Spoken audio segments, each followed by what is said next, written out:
Alright guys, we are back with some more Monster Energy Supercross 25. Today we do have Supercross 25 stuff, but it is also a comparison video.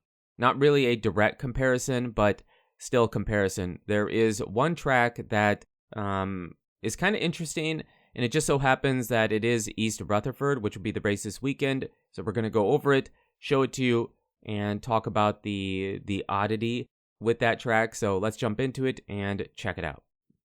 Alright guys, here we go. We have 2025 East Rutherford. This would be the race that is happening this weekend. But that isn't, it just works out to be, for timing, to be a good video to do right now. But the reason I want to show you this is because of the comparison, the direct comparison, not direct comparison, my bad.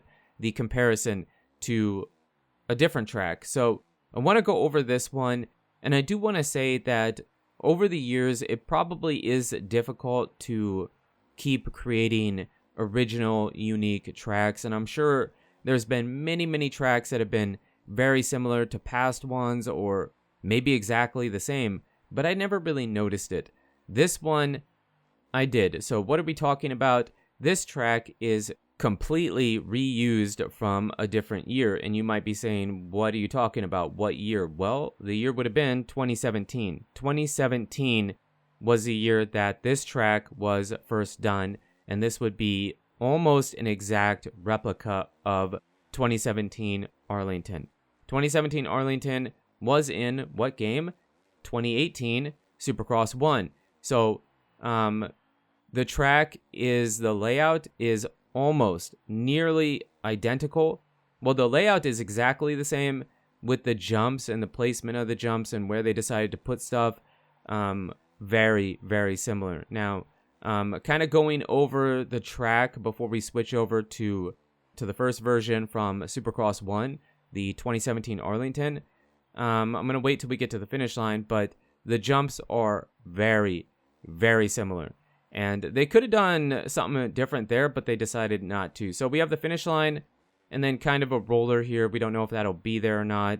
Then we go down the start straight, hit a 180. This track is also really cool. Double whoops here with a bunch of 180s. I feel like there's going to be some good opportunities for passing.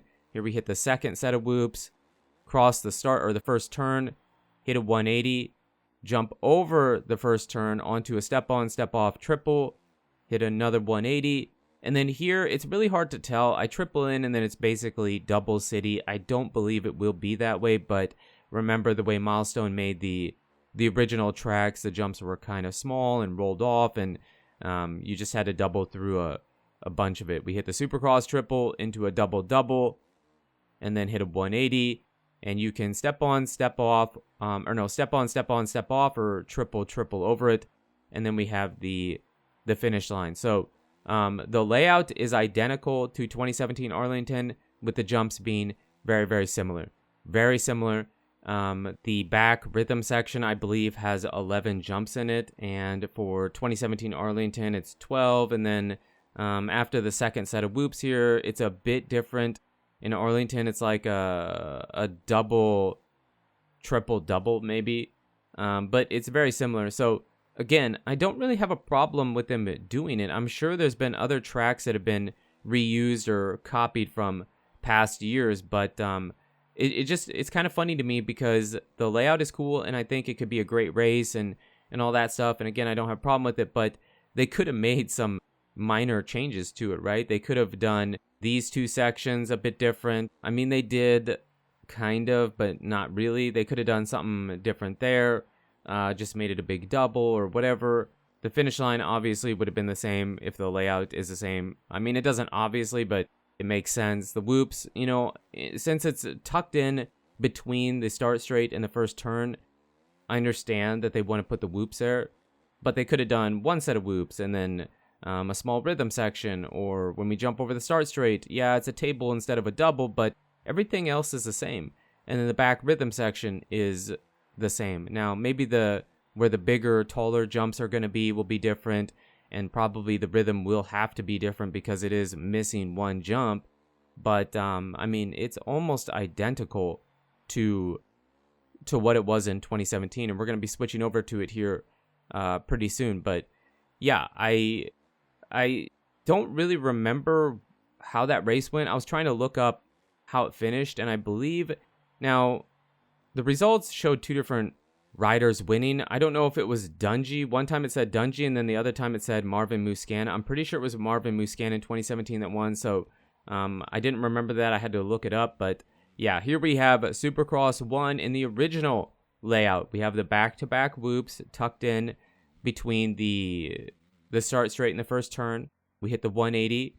Then we hit a double instead of a table. We go triple double. I don't know if this is what they did in real life, but in the game, that's what happens. And then we have the big rhythm section that obviously we're taking a bit different because the jumps are bigger, and there is 12 jumps instead of 11. Hit the 190 into the Supercross triple, same place, hit a 180, and instead of being a double-double here, it's a double table single. So that is a little bit different. Here we have a step-on into a step-off single or a triple over the table double, but that is virtually the same. In the second version, it was a step-on, step-on, step-off, or triple-triple, or double over single, whatever you want to call it. So the layout is identical, with the jumps being slightly different. So I don't believe this design was made in coincidence to being almost the same as 2017 Arlington. I don't believe 2025 East Rutherford was made and it just so happened to be that way. You know what I mean? They had to have been looking for inspiration and just decided to, well, let's just copy the exact same layout. But I do love the double whoop section, the long rhythm section before the Supercross triple, and the fact that we have a bunch of 180s. I really feel like we could see a bunch of passing. Now, also, I don't think it was this race, but I know there was one year where Tomac was racing Arlington, and he broke his chain. I don't know if that was this year for this race or not. I'm just trying to remember, but I'm really curious how you guys feel about it. Did any of you notice this? Again, there's probably been tons of tracks that have been very similar, but this one really stands out. Maybe it's because it's a really unique design with the double whoops in between the start straight, but this one stands out to me as a track that was easy for me to remember, and these tracks were in two different games. So this track 2017 Arlington was in this game, Supercross 1, that came out in 2018. Remember, Milestone used to do it a year later, so they're always a year behind because of the way they did the tracks. And then the 2017 Arlington, the replicas also came out the current year for Supercross Encore, MX versus ATV Supercross Encore. So I had a bunch of time playing these 2017 replicas in two different games. So maybe that's why the 2017 season stands out to me over any other replica season we've gotten in any other motocross game. And also because, again, it's kind of while it is a standard design, it isn't a standard design.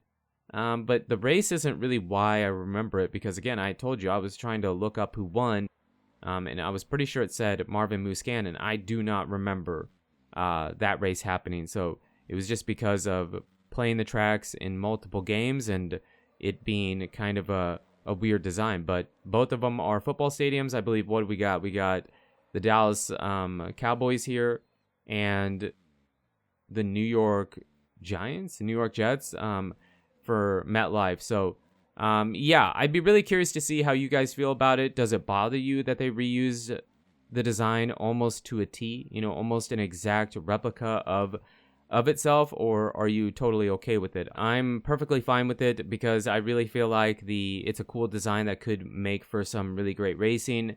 I'd just be really curious to see how often they've done this, and if this was by chance, which I don't believe, or if they're running out of ideas and just kind of going back a few years, because contemporary Supercross tracks, yes, the tracks have gotten better, so the designs have had to change because the bikes are better, the riders are better, and whatnot. But most contemporary Supercross tracks are pretty similar, so they're probably run out of ideas. So Yeah, let me know in the comments what you guys think about it, if it bothers you or not. Me, it doesn't really bother me. I think it's a cool track and it's going to provide some really good racing so long as no rain happens. But you guys and girls are absolutely amazing. Thank you so much for the support on the channel lately. It really does mean a lot. And until the next video, take it easy.